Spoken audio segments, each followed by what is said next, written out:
अस्सलाम वालेकुम। कैसे हैं आप प्यारे दोस्तों, मेरी बहनों और भाइयों। मन की दुनिया में एक दफ़ा फिर एक नई वीडियो के साथ मैं आज हाज़िर हूँ।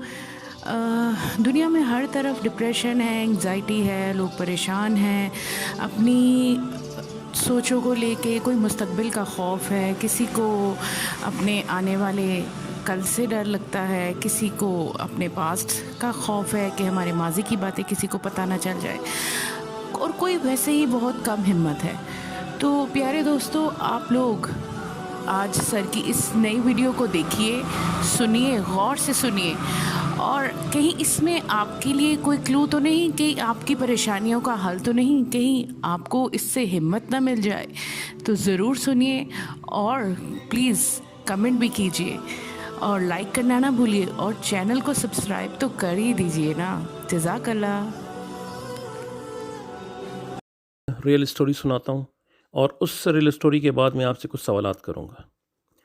स्टोरी ये है कि 12 अप्रैल 2011 को लखनऊ से दिल्ली के लिए ट्रेन में अरुणिमा सिन्हा रवाना होती है, जो कि इंडियन वॉलीबॉल की प्लेयर भी है, नेशनल टीम की प्लेयर भी है, और वो CISF में शमूलियत का इम्तिहान देने के लिए जा रही है। 24 साल अरुणिमा को ये इल्म नहीं था कि ये सफ़र उसकी ज़िंदगी का सबसे बड़ा इम्तिहान, सबसे बड़ी आजमाइश होगा। रात के वक्त 4-5 गुंडे या चोरों ने उसके गले में सोने की चेन को छीनने की कोशिश की, लूटने की कोशिश की, और अरुणिमा चूँकि प्लेयर थी और प्लेयर की नेचर में मज़ाहमत होती है, रेजिस्टेंस होती है, तो उसने पूरी मज़ाहमत की वो चेन न देने की। और कहती पूरी जो ट्रेन में जो बोगी थी वो सारे लोग देख रहे हैं, किसी ने कोई आगे बढ़ के नहीं कहा कि ये क्या हो रहा है। बहरहाल उसने हिम्मत नहीं हारी, वो रेजिस्टेंस करती रही। इस दौरान एक चोर ने उसके पेट में लात मारी और उस लात मारने से वो ट्रेन से बाहर जाके गिरी। अरुणिमा कहती है कि मैं जब बाहर गिरी तो दूसरी पटरी पर एक ट्रेन आ रही थी, वो मैंने देखी और मैं जाके उस ट्रेन से लगी, और फिर वो दोनों ट्रेनें चली गईं और मैं उस ट्रैक के बीच में गिर गई, यानी दोनों ट्रेनों के दरमियान जो ट्रैक होता है उसमें गिर गई। कहती मैंने उठने की कोशिश की तो मुझे लगा कि मेरी जो उल्टी टांग है वो मेरी जीन्स में लटकी हुई है, यानी घुटने से नीचे वो कट चुकी थी, और सीधी टांग वो किरची किरची हो चुकी थी।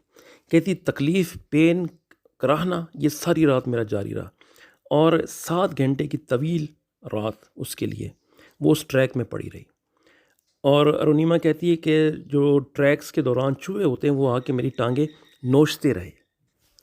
इंडियन रेलवे के रिकॉर्ड के मुताबिक उस रात 49 ट्रेन्स उन 2 ट्रैक से गुजरी हैं, और ये अरुणिमा वहाँ पड़ी रही। सुबह के वक्त कुछ मकामी देहाती जो ट्रैक्स को टॉयलेट के तौर पे भी इस्तेमाल करते हैं, उन्होंने ये लड़की गिरी हुई देखी तो वो आए और उसको उठा के बरेली डिस्ट्रिक्ट हॉस्पिटल ले गए। हॉस्पिटल में चूँकि गैंग्रीन उसकी टांग में होता फैल चुका था, पॉइज़न फैल चुका था, और उसको फौरी तौर पे ऑपरेट करना ज़रूरी था, लेकिन बदकिस्मती से हस्पताल में उस वक्त ना एनेस्थीसिया था, ना एनेस्थीसिया देने वाला था।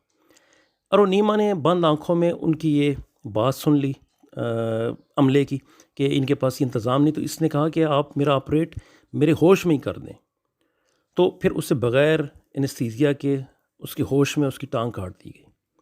और अरुणिमा कहती है कि वो आज भी उस पेन को महसूस करती है जो उस टांग को काटने के वक्त हुआ था। सर्जरी के बाद उसको दिल्ली के हॉस्पिटल में दाखिल कर दिया गया, जहां वो 4 माह एडमिट रही। एक टांग से महरूम हो गई, दूसरी टांग में राड डाल दी गई। हुकूमत ने उसकी सपोर्ट की, इमदाद की, और साथ ही साथ बहुत सारी मुख्तलिफ बातें भी लोगों से उसको सुनना पड़ी। मसलन किसी ने उससे कहा कि ये अब इसकी शादी कौन करेगा, तो कोई शादी के काबिल ही नहीं रही। फिर किसी ने कहा ये झूठ बोलती है, ये ख़ुदकुशी करना चाह रही थी, इसके पास टिकट नहीं होगा। अरुणिमा ने वहीं फ़ैसले किया कि वो सब लोगों को गलत साबित करेगी और दुनिया में वो कारनामा अंजाम देगी जो अब तक किसी ने दिया ना हो। और वो कारनामा क्या था? वो सबसे ऊंची चोटी माउंट एवरेस्ट को सर करना चाहती थी। और आपको पता हो कि माउंट एवरेस्ट 8,848 मीटर ऊंची है, यानी उसने अपनी कमज़ोरी को अपनी स्ट्रेंथ बना लिया। लोगों ने उसे जुनूनी करार दिया, पागल करार दिया। उसने ठीक होने के बाद पचंडारा पॉल, एक खातून इंडियन जिसने 1985 में माउंट एवरेस्ट सर किया था, उससे रब्ता किया और उसको कहा कि मैं माउंट एवरेस्ट को सर करना चाहती हूँ। तो उस पचंडारा ने कहा कि तुमने अपने माइंड में एवरेस्ट सर कर लिया है, اب صرف دنیا کو دکھانا باقی رہ گیا۔ پھر ارونیما نے اس کی تربیت کی، اور 18 ماہ کی تربیت کے بعد پھر اس نے ایوریسٹ پہ جانے کا ارادہ کیا۔ کچھ اداروں نے اس کو مالی سپورٹ کیا، اسپانسر کیا۔ اچھا، ایوریسٹ پہ کئی جگہ ایسی مقامات بھی ہے جہاں پہاڑ چوڑے فاصلے تھے، اور وہ سوائے جمپ کرنے کے کوئی چارہ نہیں تھا کہ جمپ کی جائے۔ ایک چھوٹی سی غلطی بھی اس کی جان لے سکتی تھی۔ پھر جگہ جگہ اس کی جو مصنوعی ٹانگ ہے وہ ہل جاتی، اس میں سے خون نکلنے لگتا، لیکن یہ جمپ بھی لگاتی رہی، اور جب خون نکلتا رہا اس کو بھی برداشت کرتی رہی۔ پھر ایک مقام پہ اس کی آکسیجن ختم ہونے لگی، تو جو ساتھ اس کے کو پیما تھے انہوں نے کہا کہ آپ واپس چلی جائیں، لیکن اس نے کہا کہ نہیں، واپس نہیں جانا، ہار نہیں مانی، اور آخر کار ایوریسٹ سر کر کے چھوڑا۔ دنیا کی پہلی خاتون ہے جس نے نقلی ٹانگ کے ساتھ معذوری میں ایوریسٹ کو سر کیا ہے۔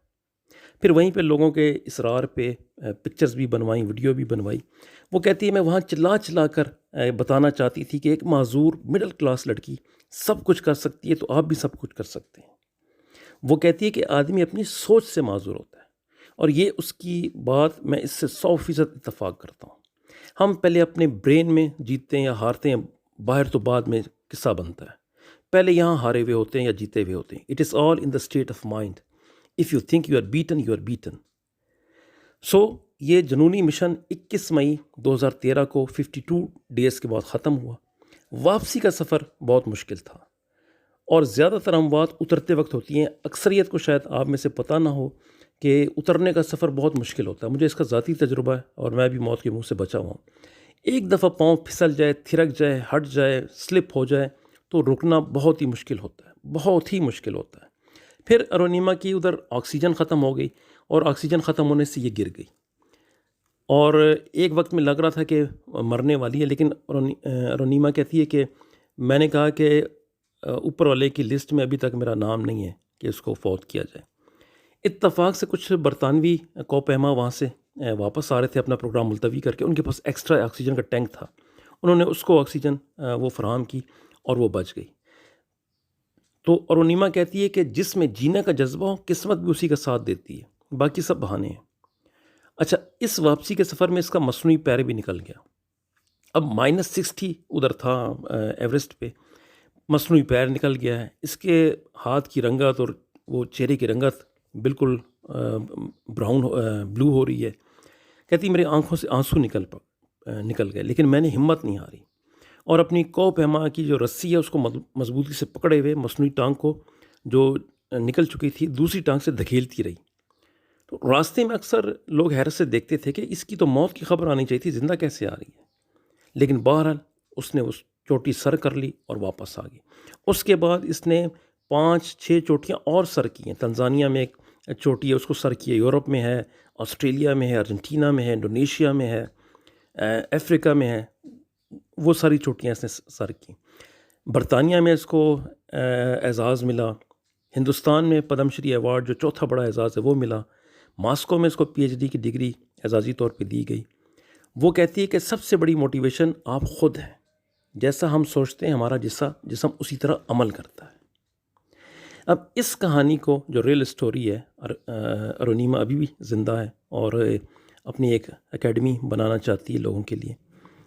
اب سوال میرا یہ ہے، جو میل فیمیل ہے، سب سے میرا سوال ہے کہ یہ جو لوگ اندیشے، خدشے، وہم، وسوسے، فکریں، پریشانیاں پالے ہوئے ہوتے ہیں، ان میں گھرے ہوئے ہوتے ہیں، اور سمجھ رہتے ہیں this is the end of the world, دنیا ختم ہو گئی اور زندگی غم کا دریا ہے، اور انگزائٹی، ڈپریشن، اسٹریس کے مریض بن چکے ہیں، مایوسی، ناکامی، نا امیدی ان کا شیوا ہے، رونا دھونا، منفی خیالات ان کے دوست ہیں۔ کیا اس ریئل اسٹوری کو سننے کے بعد بھی کوئی جواز ان کے پاس بچتا ہے یہ سارے دکھ، پریشانیاں اور وہم وسوسے پالنے کا، ان کے قریب رہنے کا، ہمت ہارنے کا، چاروں شانے چت کر کے زمین پہ گر جانے کا؟ کوئی جواز ان کے پاس بچتا ہے، بنتا ہے؟